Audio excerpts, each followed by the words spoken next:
Hello friends, if your Noom app is not working and you want to know how to fix this issue, so keep watching this video. Today we are going to fix why Noom app is not working in your phone. So let's get started. There may be several reasons behind this issue. Today, we are going to provide you all solution for iPhone users. If you are Android user, video link is in description box. Solution 1. Check your internet connection. Make sure your internet connection is fully working and you are getting good internet speed. Because sometimes due to internet issue, apps not working properly.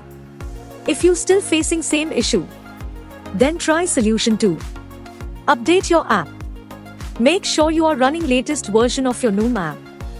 Open up App Store on your device and then tap on this search icon in the bottom right corner. Then search for the app. And if you see this update button right next to the app name, simply tap on it to make sure you are running the latest version of the app. If you still facing same issue, then try solution 3. Then you need to clear app cache.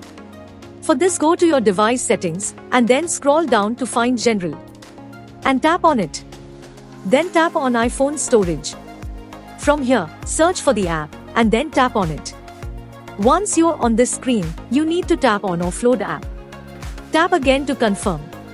It'll take a bit for processing, and then a reinstall button will show up. Simply tap on it to reinstall the app.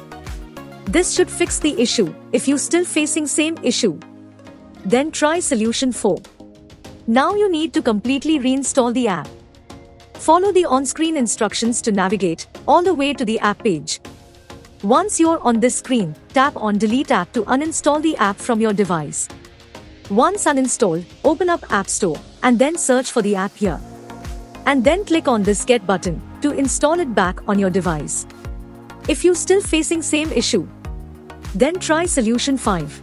Restart your phone. Sometimes restarting devices automatically resolve these types issues. Hopefully this will fix the issue. If you still facing same issue, this means app server is down or the app is in under maintenance. In that case, wait for couple of hours and then try again. By using these methods, you can fix your app not working problem. Hope you like this video. If yes, then hit a like button and don't forget to subscribe our YouTube channel.